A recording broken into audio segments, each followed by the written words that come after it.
እኔ በጣም የሚገርመኝ ነገር በደንብ ዲዩት አርጉ፣ ሼር አርጉላቸው እባካችሁ፣ ለወገኖቻችሁ አለቁ። እኔ በጣም የታዘብኩት ነገር አለ። እውነት ለራሱ ሸሚዙን ሳይቀይር ጭቅቅት ያለው ሸሚዝ አርጎ እናንተን ሀብታም የሚያደርግ ደብተራ፣ እናንተን ሀብታም የሚያደርግ ኮከብ ቆጣሪ ማን ነው እሱ? እውነት እሱ በኮንጎ ጫማ በሸተተ ጫማ እየሄደ በበሰበሰ ሱሪና በበሰበሰ ጋቢ ለብሶ እየሄደ ራሱ ሀብታም ሳይሆን እናንተን ሀብታም የሚያደርግ ይመስላችኋል? ምን አይነት ትውልድ ነው እያፈራን ያለ ነው? እና ምን አይነት ማህበረሰብ ነን ያለ ነው? እኔ በጣም ማታ ትላንት ቲክቶክ ላይ እየታዘብኳችሁ ነበር። የሆነ ቤት ቁጭ ብዬ ጉሉኮስ ይላሉ፣ ምን ይላሉ፣ ስማቸው ራሱ በጣም ነው የሚለየው። እናንተ የሌባ በላተኛ የምትሆኑ ሰዎች፣ ለደጋሚዎች ራሳችሁን አሳልፋችሁ የምትሰጡ ሰዎች፣ የእናታችሁን ስም የምትሰጡ ሰዎች፣ እንደገና ደግሞ አሻራ እየሰጣችሁ ነው፣ ምላሳችሁን ገልብጣችሁ አሻራ የምታሳዩ ሰዎች ጤነኛ ናችሁ? ግን እውነት አልተማርንም? ማንም አልነገረንም? እዚህ ችግር ውስጥ ተዘፍቀን በፍላጎት ገብተናል። በአቋራጭ ልንበለጽግ ነው። የእናታችን ስም እየሰጠን ነው። ምላሳችን እንደዚህ ገልብጠን እያሳየን አሻራ እያሳየን ነው። እውነት በሽታችሁ ሊነበብላችሁ ይመስላችኋል? በሽታችሁ ይነበብላችኋል። ምላሳችሁን ገልብጣችሁ አሳዩ እያሏቸው ምላሳቸውን ገልብጠው እንደዚህ ሚዲያ ላይ ገብተው ገስት ላይ እያሳዩ ማለት ነው። ፍረዱ፣ ፍረዱ። እግዚአብሔር ይፍረድ ይሄንን። ከዛ ደግሞ ኮከብ ቆጣሪዎች ነን፣ ኮከብ እንቆጥራለን። አንዳንድ ሺህ ብር አሉ ኮከብ ይቆጥራሉ። አንዳንድ ሺህ ብር እየከፈሉ በቴሌ ብር ምናምን እያስተላለፉ ኮከብ ሲያስቆጥሩ ነበረ። ምን አሁን የእውነት ኮከብ ተቆጥሮላችሁ እናንተ የወደፊት ሀብታችሁ የሚመጣው ባላችሁ በትክክል ተነግሯችኋል ማለት ነው? ከአጋንንት ጋር ሚዲያ ላይ መፈራረም ጀመራችሁ። ሶሻል ሚዲያ ላይ አብዛኛው እንደዚህ ስር ቀጣፊዎች፣ እነዚህ ስራ ስር ቆራጮች እንደዚህ እናደርጋለን፣ መስተፋቅር እንሰራለን፣ ድግምት እንሰራለን፣ መድኃኒት እንሰጣለን፣ ይሄንን እናደርጋለን፣ እናድናለን እያሉ ስራ ስር የሚሰጧችሁ መድኃኒት እውነት በትክክል በጣም ትልልቅ ሰዎች፣ ይሄ የቤተክርስቲያን እውቀቱ ያላቸው ሰዎች፣ ግዕዝ የሚያነቡ ሰዎች አይታችሁ ከሆነ እንቁላል ያስቀምጡና እንቁላሉ ላይ ሻማ ያበሩና ይሄው እዚህ ጋር የሆነ እኔ አላውቅም፣ ግን እኔ በደንብ ነው የሚገባኝ። በዛ ላይ ሎሚ ያስቀምጡና ሎሚ ራሱን ችሎ ጧ ይላል፣ ይፈነዳል። ሁላችንም እናውቃለን። አሁን የጠፍቷችሁ ነው። ሎሚ ራሱን ችሎ ጧ እያለ ይፈነዳል አይደለ? ሎሚ እሳት ላይ ያስቀመጠና ምን አደረገ?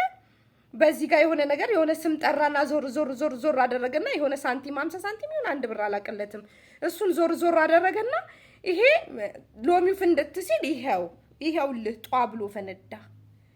ሰላቢ ያለ በዙሪያ ይሄ ሁሉ የፈሰሰው የሎሚ ውሃ ሰላቢዎች ናቸው እያሉ እያጭበረበሩ የሰው ገንዘብ በውስጥ አናግሩን። ከዛ በኋላ እንነጋገር፣ ከዛ በኋላ ድርድር፣ ሳንቲም ድርድር ትድናላችሁ እያሉ የማይሰጧችሁ መተት የለም። ብር አምጡ፣ የአንገት ብር፣ የእጅ ብር እያሏችሁ የእናታችሁን ስም የክርስትና ስም አልተመቻቸውም። ምክንያቱም ተባነነባቸው። ደጋሚዎች፣ ደብተራዎች እና ሟርተኞች፣ እነዚህ ሴጣንን ከወንዝ የሚጎትቱ ሰዎች አልተሳካላቸውም። እኔ በትክክለኛ የእግዚአብሔርን ቃል ካወቁ ምን ሊያደርጉ ሚዲያ ላይ መጡ? ለምሳሌ እኔ አላውቅም የእግዚአብሔርን ቃል። ምክንያቱም ከህዝብ ጋራ በቃ ከትውልዱ ጋራ ሶሻል ሚዲያ ላይ መጥቻለሁ። የእግዚአብሔርን ቃል ባቅ ግን እንደናንተ የእውነት ሚዲያ ላይ አልመጣም። የእግዚአብሔርን ቃል እናውቃለን የሚሉ ሰዎች ምን ይሰራሉ ሚዲያ ላይ? ሚዲያ ላይ መጡ። ደግሞ ሚዲያ ላይ ከመጡ ለምንድን ነው እነሱ መጽሐፍ ቅዱስን የማያስተምሩት?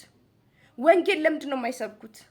የኛዎቹ በተለይ የኛ የምንላቸው በተለይ እኔ የሚመለከተኝ በተለይ ማለት ነው በግዕዝ የምታነቡዎቹ በጣም ግዕዝ የምታነቡ ሰዎች በጣም ነው የታዘብኳችሁ።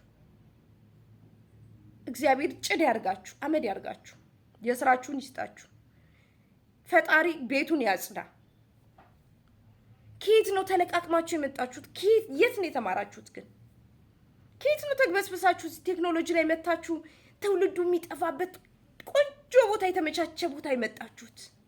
አድራሻችሁ አይታወቅ፣ ማንነታችሁ አይታወቅ። የሆነ ቢሮ ትከፍቱና ወይ የሰው ቢሮ ትከራዩና ኑዛ ቢሮ እንነጋገር። ከዛ ቢሮ ሲመጡ በሆነ ነገር ጨበጥ ታደርጋላችሁ። ሰው ይደነዝዛል።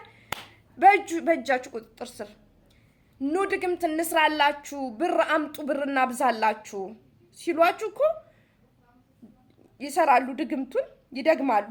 ከዛ በኋላ እናንተ ፍቅራችሁ ሁሉ ከነሱ ጋር ነው፣ ላይፋችሁ ሁሉ ከነሱ ጋር ነው።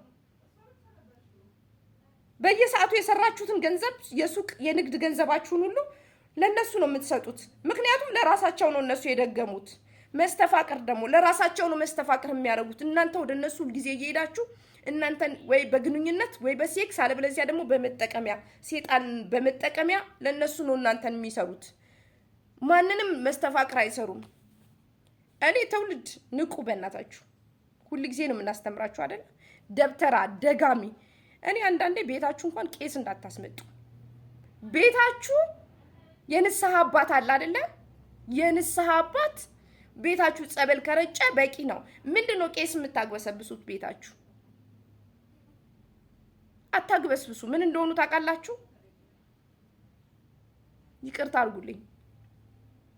እኔ የኔ እንትን ነው አብዛኛውን የማየው ደስ የማይል ስሜት ያለው ነው የማየው።